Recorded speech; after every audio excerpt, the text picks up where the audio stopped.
Running injuries, they're a fairly common occurrence amongst us runners. How do we avoid them? How's best to guard against them? Cover all that today.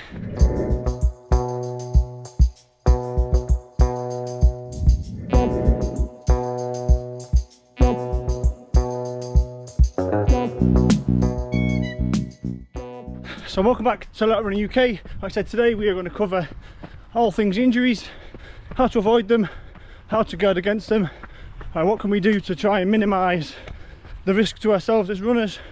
I'm back on the trails today on a nice easy trail run, so it gives me the opportunity to cover this topic today. And yeah, these will be my top 5 tips to help all runners kind of keep away that risk of injury, train safely and sensibly, and give us all the best chance to hit our goals. Okay, so tip number 1 in terms of how to avoid common injuries in running is to gradually and safely increase your mileage. A common rule of thumb is the 10% rule.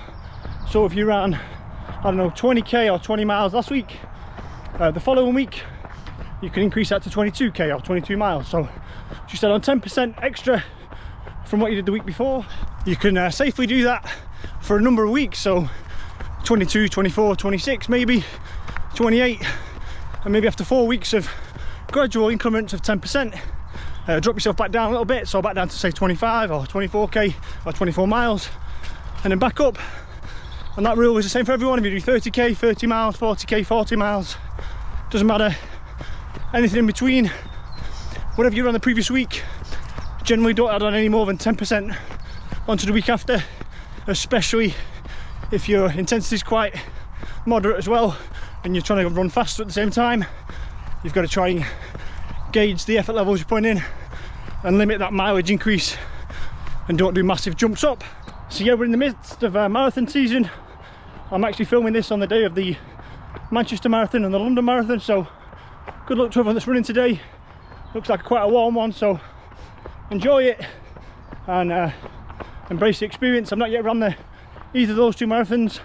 Maybe in the upcoming future I'll do one or both, but yeah, so in the midst of marathon season, all those guys and girls that have been training for marathons would have utilised this rule and gradually and safely increase their mileage week on week, and obviously drop down every few weeks just to make sure they give the body a chance to recover, and gradually over a period of time, months, they've gone from X amount of miles up to much more miles per week.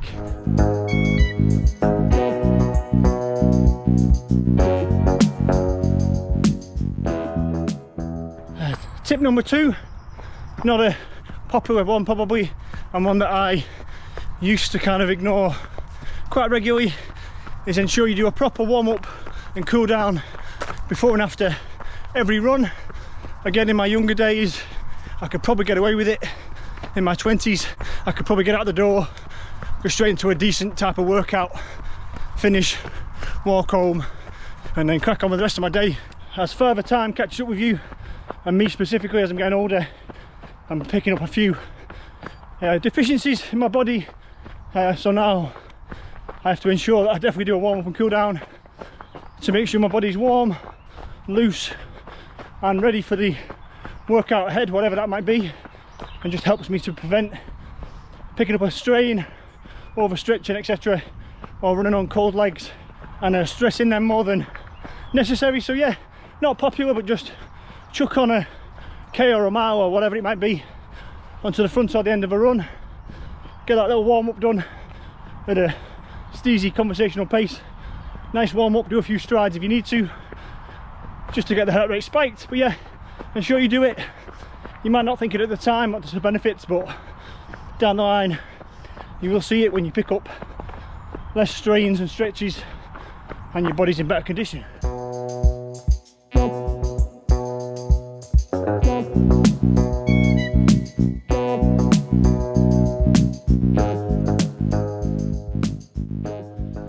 Tip number 3, and again these are in no particular order, they're all quite important, is strength and conditioning. Yeah, another area maybe I've been a bit casual with and maybe neglected a little bit, especially last year during my marathon training. I didn't probably do enough of it, and I paid a price towards the end. But yeah, just some kind of strength and conditioning regime alongside your running, supplementary training. So yes, you're running, but what else are you doing? And in terms of the strength, it can be gym work, so lifting weights, or it can just be body weight stuff, squats, press ups, lunges, sit-ups, etc. Just some kind of strength or conditioning work alongside your running to ensure any deficiencies you've got, any weaknesses in your body or your legs specifically, you can try and eradicate. And then the conditioning element, again, like I said before, it ties into the warm up and cool down a little bit. Don't just run, come home, feet up, and expect your body to do the rest. Help it out, help to condition your body, help give it a chance to recover. So implement stretching routines, foam rolling if you can, massages if you can get one in, sports massage every now and then, especially if you're doing fairly high volume intensity training. But yeah, those elements will help. They've definitely helped me to loosen off the legs after intensive workouts, and just helps the body to flush out the lactic acid and gets you prepared for your next run. It's particularly important if you're doing multiple runs per week, so as soon as you get past 3-4 runs a week, you're running almost every day, sometimes 2 days consecutively. You've got to help yourself out, got to help your body out and try and help recover in those periods in between. Some people do ice baths. I've never done that, never partaken in them, but if you've got the opportunity to do so, again, that can help aid recovery, reduce inflammation.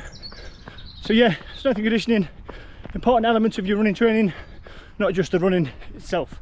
Tip 4, and again, these are all my own opinions, taken with a pinch of salt or a bucket of salt if you wish. This one's a bit of a controversial one. Running form. Now, I'm not saying there's a specific form you should adhere to.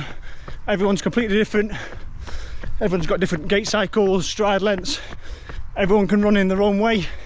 That's not what I'm referring to. But what I'm referring to is whatever your own form is, make sure it's good form. So what I try to do is once a week, once a fortnight, on one run, potentially an easy run or maybe a fartlek one, I try to drill down, focus on my form, fast feet, carriage, knees, hips, alignment. Just one run a week or one run every fortnight.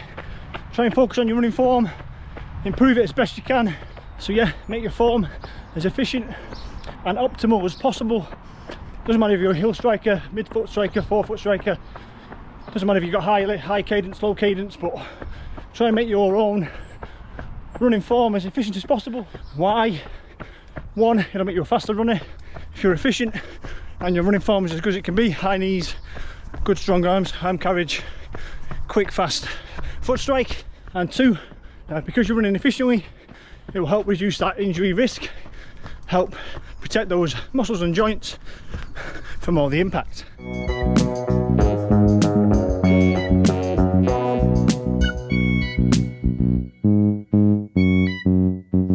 So yeah, just last few bits, run done. So we're just going to do the last few bits now. Yeah, the running form is important. I say it's quite controversial because everyone's got a slightly different running form. Like I said, I'm not trying to emphasise that everyone should run a certain way. It's just important, especially at the end of a long run. That's when your form starts to dip, your energy decreases, your body will naturally go back to a kind of easier kind of way of moving. So your knees drop, your arms stop, and you end up, like I say, looking like a bit of a zombie. So yeah, try and focus on your form at least once or twice a week. I find that helps me maintain my form for a little bit longer, especially towards the end of those longer runs. And yeah, the final tip is listen to the body. So like I said, it's ego needs to get put to one side.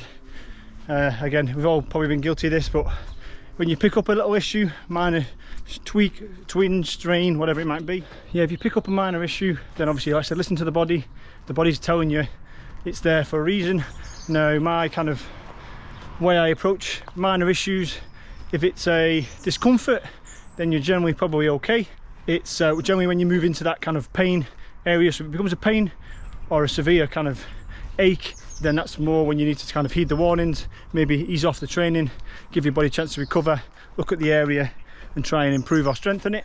But yeah, it's a fine line, obviously, because we are going to get issues, minor issues, strains and aches during training, and you don't want to stop and start every time you get a tiny one. You'll never really get anywhere in that case, and especially after marathon training, whilst we're in the midst of it now, you're always going to get issues. So you've got to try and balance out what the serious ones are and what the ones are that you can probably just try and ease, and it will naturally fade away in the background. But yeah, you've got to listen to your body.